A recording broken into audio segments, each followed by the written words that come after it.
নমস্কার বন্ধুরা, আশা করি সবাই ভালো আছেন। মিলেমিশের একটা নতুন ব্লগে আপনাদের সবাইকে ওয়েলকাম। ভাবছেন তো এরকম সন্ধে সন্ধে নাগাদ একদম বর বাচ্চা সমেত কোথায় বেরিয়ে যাচ্ছি? আমারও প্রথম দেখা, এখানের একটা ফেস্টিভ্যালে যাচ্ছি। আসলে এই জমজমাটি ঠান্ডায় বেশ এখানে কিন্তু উৎসবমুখর পরিবেশ।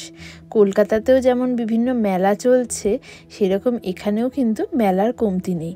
সেই রকমই এখানের একটা বিখ্যাত মেলা হলো চাইনিজ ল্যান্টার্ন ফেস্টিভ্যাল। আমাদেরও প্রথম দেখা, প্রথম শোনা। তাই আজকে আমার সাথে আপনারাও চলুন এই অদ্ভুত একটা অনুষ্ঠানে যাওয়া যাক। এই যে আমরা পৌঁছে গেছি, বেশি দূরে ছিল না, আসলে রিজুদের অফিসের একদম পাশেই হচ্ছে। এই যে রোডটা দিয়ে আমরা হেঁটে যাচ্ছি তার ঠিক ডান সাইডেই রিজুদের অফিস বিল্ডিংটা পড়ে। তো ওর একদম এই রাস্তাঘাটগুলো নখদর্পণে ছিল বলে আমাদের খুব একটা অসুবিধা হয়নি। এটা হচ্ছে বিভিন্ন আলোর সমাবেশের একটা খুব সুন্দর উৎসব। মানে চীনা যে নববর্ষ হয় তার শেষ হওয়ার 2 সপ্তাহ পর চাইনিজ ল্যান্টার্ন ফেস্টিভ্যালটা হয়। আসলে ওটা প্রায় 2000 বছরের পুরনো কিন্তু একটা ফেস্টিভ্যাল। এখন জগৎজোড়ায় এই ফেস্টিভ্যাল অনুষ্ঠিত হলেও আগে শুধু চীন দেশেই কিন্তু এটা অনুষ্ঠিত হতো। আর আমার কুচোটা দেখুন, আবার ড্যাডার একদম ঘাড়ে চড়ে পড়েছে। আসলে এত ছোট, টুকি পায়ে হেঁটে গেলে ও ঠিক উপভোগ করতে পারছে না, তাই একটু হাতে ব্যথা থাকা সত্ত্বেও রিজু কিন্তু ওকে কাঁধেই তুলে নিয়েছে। তুমি এই যে গেটটা দেখলেন, সেই গেটে টিকিটটা চেক করিয়ে আমরা ঢুকে গেলাম এই একটা লম্বা স্ট্রেচ দিয়ে। এখানে হাজার হাজার এরকম আলোর সমস্ত মানে লণ্ঠন বলুন বা ফানুস টাইপের বলুন এখানে ঝুলিয়ে রেখেছে। আর এই রাস্তাটা দিয়ে যেতে যে কি ভালো লাগছে সে কি বলবো। ভেতরে তো আরও চমক অপেক্ষা করছে, মানে কি দেখবো কি ছাড়বো তার কোনো ঠিক ঠিকানা নেই। চলুন আগে একটু উপভোগ করে নিই। এত সুন্দর সুন্দর আলোর মাঝখানে আমি বকবক করে আপনাদের এই এত সুন্দর ফেস্টিভ্যালটা উপভোগ করাটাকে একদমই নষ্ট করতে চাই না।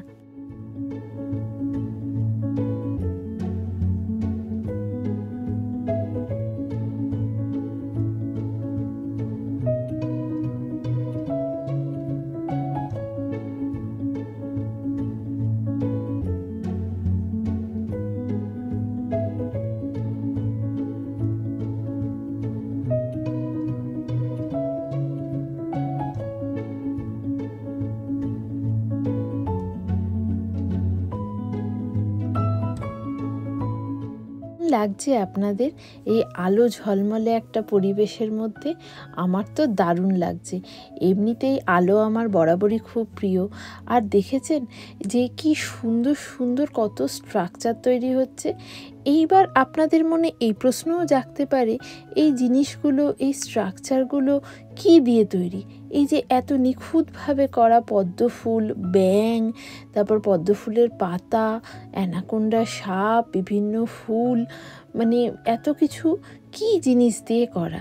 এই জিনিসটা হচ্ছে আসলে সরু সরু লোহার তার ওয়েল্ডিং করে তার ওপর খুব ভালো কোয়ালিটির মানে চাইনিজ কাগজ ধরুন, সেই কাগজ দিয়ে মুড়ে দেওয়া, আর ভেতরে অসংখ্য লাইট লাগানো।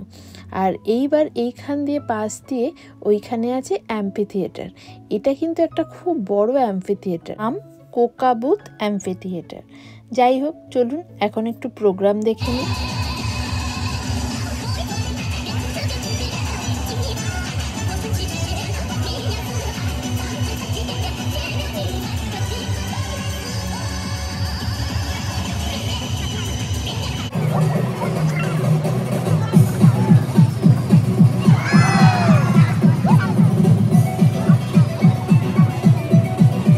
ট্যাক্স সব মিলিয়ে আমাদের প্রায় পড়েছিল টিকিটের দাম 3 জনের $86 মতো, মানে 7,000 টাকার একটু বেশি। কিন্তু যাই হোক, তার মধ্যে এই প্রোগ্রামগুলোও কিন্তু ইনক্লুডেড ছিল। ভীষণ সুন্দর এই প্রোগ্রাম দেখার জন্য $86টা কিন্তু কোনো ম্যাটারই করে না।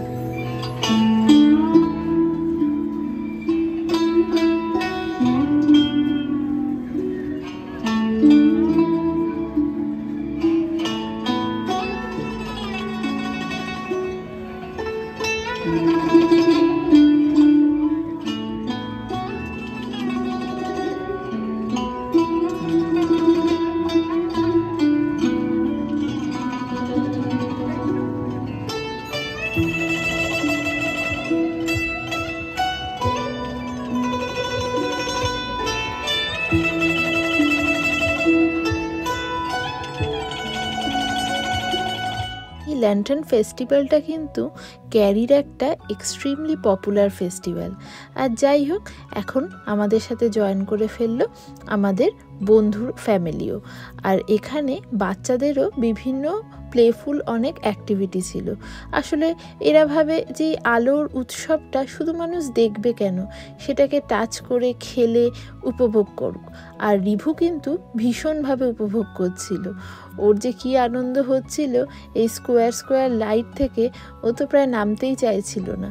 তবে ওকে বলা হলো যে আরও অনেক কিছু আছে, সেই শুনে ও কিন্তু তারপর নেমে গেছিলো। যাই হোক, এই জায়গাটাতে সব বাচ্চারা খুব এনজয় করেছিল। এটা একটা ইন্টারঅ্যাক্টিভ ফেস ছিল।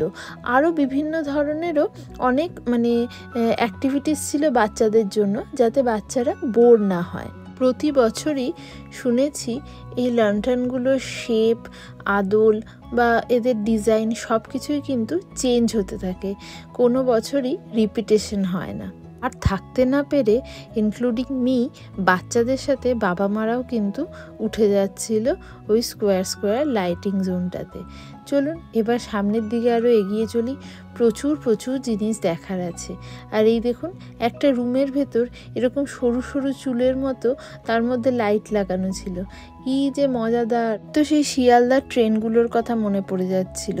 হেড ম্যাসাজ করার জন্য ট্রেনে হরেক মালে সেই মাথার মধ্যে সরু সরু পাওয়া যেত না, এরকম বসিয়ে বসিয়ে মুকুটের মতো, সেই রকম। যাই হোক, এগুলো এত সরু সরু ছিল, আর এগুলো নিয়ে সবাই বেশ খেলাধুলাও করছিল। বাচ্চারাও তো খেলছিলই, বড়রাও বাচ্চা হয়ে গেছিল। এই যে আমাদের বন্ধু রমিত আর ওর স্ত্রী বিদ্যাপ্রিয়া, ওরাও আমাদেরকে জয়েন করেছে। আমরা একটু আগে এসেছিলাম। আর এরপর রিভু পেয়ে গেছে রিভুর আরেকটা ফেভারিট গেম, সেটা হলো জাইলোফোন। এমনি তো আমার সঙ্গীতজ্ঞ ছেলে জানেনি, ভীষণ মিউজিক লাভার। জাইলোফোন পেয়ে গেছে, ব্যাস বাজাতে শুরু করে দিয়েছে। এখানেও কিছু টাইম গেল, কিন্তু এখানে কিন্তু প্রচুর জাইলোফোন ছিল। যেহেতু প্রচুর বাচ্চা আসবে এক্সপেক্টেড, সেই জন্য জাইলোফোনের পরিমাণও প্রচুর ছিল। আর এখন একটু খিদে খিদে পেয়ে গেছে, যদিও রিজু আর বিদ্যাপ্রিয়া কিছু খাবে না, কারণ এত মিষ্টি জিনিস ওরা খায় না। তাই আমি আর রমিত মিলেই বোবাটি খেলাম। ওটা ভীষণ মিষ্টি, কিন্তু আমাদের দুজনের খুব ভালো লেগেছিল, কারণ আমরা দুজনেই খুবই মিষ্টি লাভার। বড় লেককে ঘিরে পুরো অনুষ্ঠানটাই চলছিল। তো এই ছিল হচ্ছে লেকের এক পাশের দিক।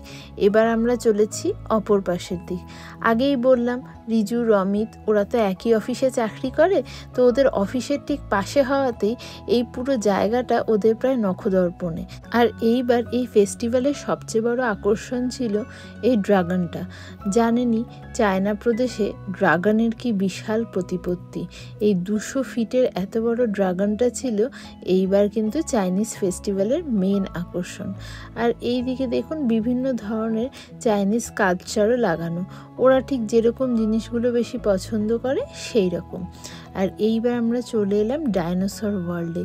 এখানে বিভিন্ন ধরনের ডাইনোসর এরকম করছে, আর সেই দেখে বাচ্চারা, ইনক্লুডিং আমার শিশু সন্তানও, এত উৎসাহিত হয়ে গেছিল যে এই জায়গাটা থেকে ওদের নিয়ে যাওয়াই খুব মুশকিল হচ্ছিল। তো কালারফুল ইভেন্ট দেখে আমরাই এত আপ্লুত হয়ে যাচ্ছি, তো বাচ্চারা তো হবেই। আর মাঝে মাঝেই বাচ্চাদের বিভিন্ন ইন্টারঅ্যাক্টিভ অ্যাক্টিভিটিও ছিল। ধরুন এখানে একটা জায়গা ছিল যেখানে একটা স্টারের মতো বাটন ছিল। ওই বাটনটাতে বাচ্চারা পা দিয়ে প্রেস করলে ডাইনোসরের মুখ দিয়ে ধোঁয়া বেরোবে। এটা বাচ্চাদের কাছে ভীষণ ফ্যাসিনেটিং, ভীষণ সুন্দর। তো সেইটাও সবাই মিলে করছিল। আর এখানে একটা মামা ডাইনোসর, বেবি ডাইনোসর, আমাদের কুচো বাচ্চাদের বয়সের বাচ্চারা যেরকমভাবে এদেরকে আইডেন্টিফাই করে, অবজেক্টিফাই করে, সেই রকম এটা ড্যাডা ডাইনোসর। আমার ছেলে তো এরকম সমস্ত নাম ঠাম দিয়ে বেড়াচ্ছিল। যাই হোক, এখানে বিভিন্ন টাইমের বিভিন্ন ডাইনোসরের স্কাল্পচার তৈরি করা হয়েছিল। আর এখানে দেখুন একটা ভলক্যানো করা হয়েছিল। আবার এইবার চলে এসেছি আমরা ওশান ওয়ার্ল্ডে। এখানে বিভিন্ন ধরনের ওশানে পাওয়া যায় যে সমস্ত সি অ্যানিমালস, তাদেরকেই দেখানো হয়েছে।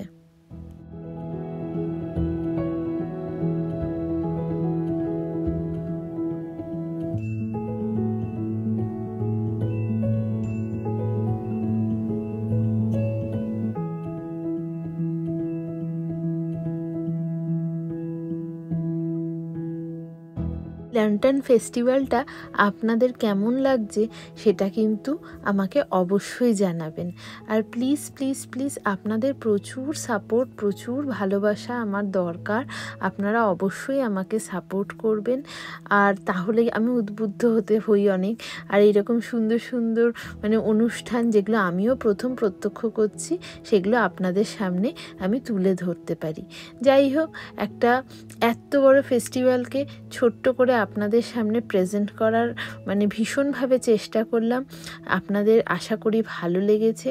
আর প্লিজ প্লিজ প্লিজ আমাকে সাপোর্ট করবেন, আমার চ্যানেলটাকে সাবস্ক্রাইব করবেন, লাইক কমেন্ট করে আমাকে মোটিভেট করবেন, আমাকে এগিয়ে নিয়ে যাওয়ার চেষ্টা করবেন।